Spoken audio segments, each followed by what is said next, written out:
untuk dari SKS dan hadir yang saya tadi dari buku yang telah ada waktunya untuk data dalam kegiatan pemaparan dan pemahaman dalam hal budaya positif. Baiklah Bapak Ibu Guru, di sini izinkan saya untuk menyampaikan yaitu pemaparan tentang budaya positif yang mana salah satu tugas dari pendidikan guru penggerak yaitu saya sebagai kalau guru penggerak angkatan guru dari SMK Negeri 15 Merangi. Oke, Bapak Ibu Guru. Nah, di sini ada budaya positif. Kata-kata budaya positif ini menurut Bapak Ibu itu seperti apa? Mungkin Bu Berkamila yang tersembunyi atau yang dalam pikiran Ibu apa arti budaya positif?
Tadi om tangan.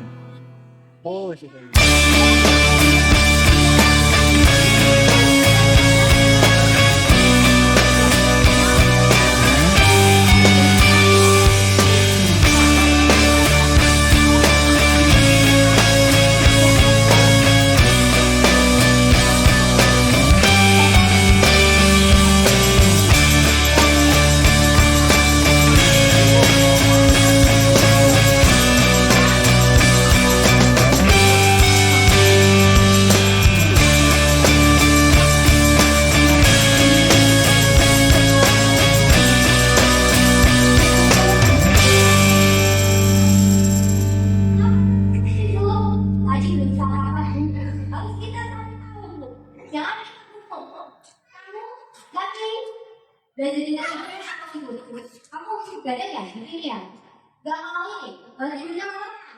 Begitu ya, sudah tahu kan? Kalau kita belajar itu 2 sampai 3 menit kita sudah mulai. Nah, seperti itu ya. Nah, sekarang aku belajar ibu tidur lagi. Aku pasti itu belajar. Tidak boleh seperti itu ya, dia. Kita tidak boleh mengatakan seperti itu. Kita hanya kita harus mencari tahu. Dengan cara apa? Kita menanya. Kenapa hari ini kamu tidur? Pasti dia akan memberikan alasannya. Tidak boleh bekerja sama anak. Ada pakar kita beranggapan itu negatif. Tidak. Namun kita mencari tahu alasannya. Kita tidur pada saat dia belajar kita. Dia Bapak Ibu. Mungkin ada salah satu penyebab dasarnya yang tidak terpenuhi. Kemudian yang kedua, kasih sayang dan rasa diterima. Di sini rasa diterima ini adalah rasa dipedulikan, berbagi, bekerjasama, menjadi bagian dari kelompok. Salah satu kita memberikan sesuatu pembelajaran di sini ya. Kemudian ada salah satu orang yang tidak antusias. Tidak antusiasnya kenapa? Dia tidak mau melakukan kerjasama dengan baik dengan yang lainnya. Kenapa seperti itu? Kita cari tahu. Anak itu tidak respect dengan temannya, gitu ya. Dia merasa tidak dihargai, tersisihkan, gitu Bapak Ibu. Jadi dia tidak antusias melakukan kerjasama di dunia. Kita harus cari tahu. Kebutuhan dasarnya itu harus dipenuhi, yaitu di mana ini ingin merasa diterima, ya. Jadi kita harus mencari tahu. Jangan sekali-sekali lagi itu kita itu kamu kenapa nanti ya dengan kamu ini anak pemalas ya, gitu ya. Jangan lagi seperti itu nanti timbulnya perilaku negatif yang besar akan datang, gitu ya. Oke, lanjut. Kemudian yang ketiga yaitu kebutuhan dasarnya adalah penguasaan atau jadi kira-kira kalau dianggap pemimpin berprestasi diakui dari besar, gitu ya. Oke, kita yang Bapak Ibu, tapi ini tidak apa. Oke, nah yang ketiga ini penguasaan. Menurut dan berlaku penguasaan itu benar. Kuasai diri, lapor pendek apa? Apa itu? Jadi itu apa penguasaan?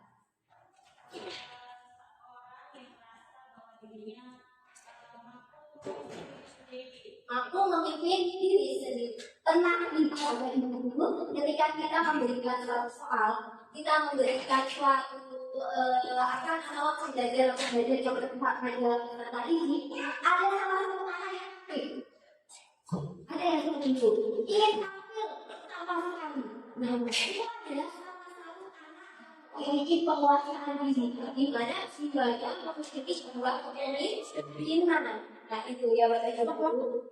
Nah, itu adalah salah satu contoh anak-anak yang memiliki penguasaan di diri. Nah, hal itu boleh kita lakukan, boleh karena hal itu menjadi salah satu kebutuhan dan dasar mereka, karena setiap individu itu tadi sudah saya katakan berbeda-beda ada biasa. Jadi anak yang proaktif, anak-anak yang aktif itu adalah salah satu contoh anak yang ingin rasa kebutuhannya dari penguasaan di diri. Mungkin dalam dirinya ada dua-dua di diri, gitu ya. Kemudian ada kebebasan. Nah, kebutuhan yang keempat yaitu kebebasan.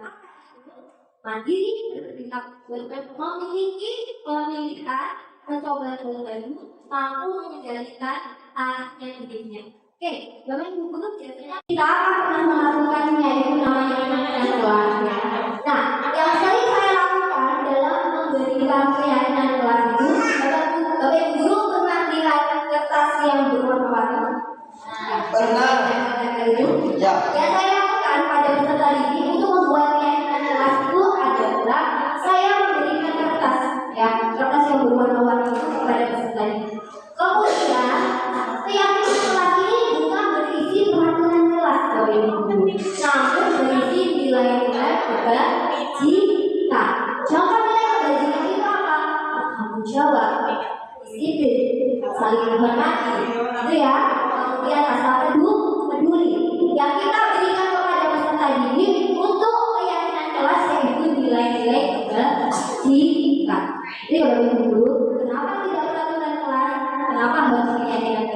itu tadi. Kalau keyakinan kelas ini sesuai dengan keinginan dari peserta didik, yaitu nilai-nilai kebajikan yang ada peserta didik ingin sekali mereka terapkan. Itu Bapak Ibu. Kemudian kalau yang saya lakukan, saya bagi buku, anak-anak menulis, kemudian ditempelkan kepada kertas. Nah, kita sortir yang sama kita ambil, gitu ya. Yang tidak sama, baru nanti kita berkolaborasi dengan peserta didik. Kita ambil yang sudah menjadi kesepakatan bersama, gitu ya. Nah, itu yang saya lakukan untuk membentuk keyakinan ke kelas. Next, ada link.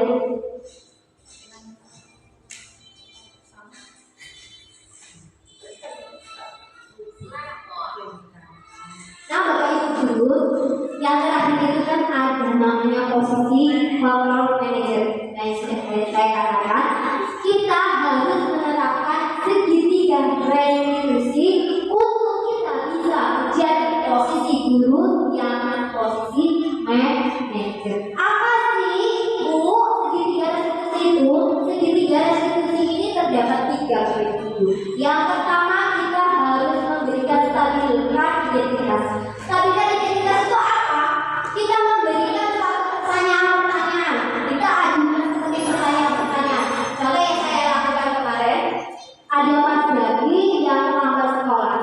Kemudian saya melakukan segitiga restitusi. Ya, yang saya tanyakan pada stabilitas identitas ini, yaitu saya memberikan pertanyaan. Saya tanya dengan Mas Jadi, Mas Jadi, apa alasan Mas Jadi sering terlambat? Dia menceritakan alasannya kenapa dia sering terlambat. Kayak gitu ya, begitu. Nah, itu yang dia cerita. Bu, saya terlambat ini, ini. Kemudian setelah itu saya memvalidasikan tindakan yang salah. Kemudian saya meminta kepada Mas Jadi. Nah, kalau kamu melakukan perbuatan seperti itu, apakah itu sesuai dengan keinginan kamu? Saya tanya seperti itu. Sebenarnya tidak. Saya ingin berangkat itu tepat waktu. Namun kebiasaan saya yang membuat saya sering terlambat. Baru saya melakukan itu. Oke Mas Dedi, kita mencari solusinya ya kesalahan. Nah, seperti itu, ada berkolaborasi, ada kerjasama, yaitu kita mengajukan sebuah pertanyaan. Kemudian yang ketiga, ini menanyakan keyakinan kelas. Karena kita sudah membentuk keyakinan kelas, kemudian saya menanyakan dengan Mas aku takut jatuh HP-nya siapa ini? Atau ini? Masih ingat Bu? Nah, kalau kamu lambat sekolah, berarti itu melanggar tidak dari keyakinan kelas. Iya Bu. Nah, melanggar dari mananya Mas? Yaitu nilai disiplin Bu. Nilai disiplin itu penting tidak buat kamu? Saya tanya seperti itu. Penting Bu. Nah, untuk kedepannya, agar kamu tidak terlambat sekolah, apa yang harus kamu lakukan? Dia sendiri yang mengeluarkan pendapatnya. Jadi, yang menyadari kesalahannya begitu. Dia menyadari kesalahan. Dia sadar bahwa saya terlambat ini karena ini. Dia yang mencari solusinya sendiri. Nah, itu yang menimbulkan motivasi intrinsik. Kemudian, apakah Mas Jaki akan melakukan kebaikan? Iya Bu. Ini selesai itu. Anak menyadari kesalahannya, kemudian dia meyakini bahwasanya motivasi yang ada dalam dirinya untuk melakukan perbuatan positif itu sudah ada di dalam diri kita. Jadi hal yang perlu kita lakukan itu untuk membentuk motivasi intrinsik, yaitu kita menggunakan segitiga restitusi. Nah, ini ada contohnya.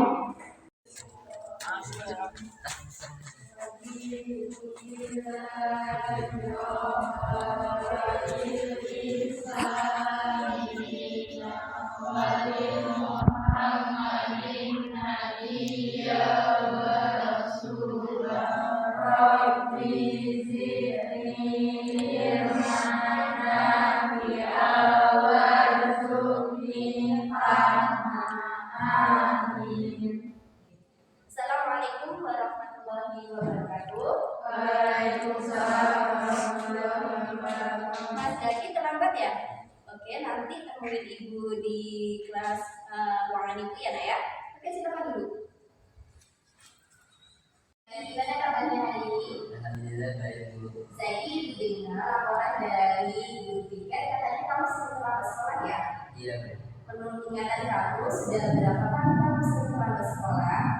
3 kali Bu. Sering terlambat sekolah itu suatu kesalahan tidak? Iya. Jadi berbuat kesalahan itu manusiawi. Setiap orang pasti berbuat kesalahan. Namun yang penting kita harus belajar dari suatu kesalahan dan berusaha untuk memperbaikinya. Setuju? Setuju Bu. Zaki, kita cari solusinya ya. Iya. Oke, Zaki sering terlambat pasti punya alasannya. Kenapa kamu sering terlambat, Nak?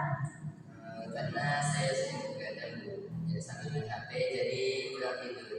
Oke, tahu nggak keyakinan kelas kita yang sudah kita sepakati? Tahu. Oke, kalau terlambat sekolah itu melanggar keyakinan kelas kita tidak? Iya. Nah, kalau terlambat sekolah, menurut kamu keyakinan apa yang sudah kamu langgar?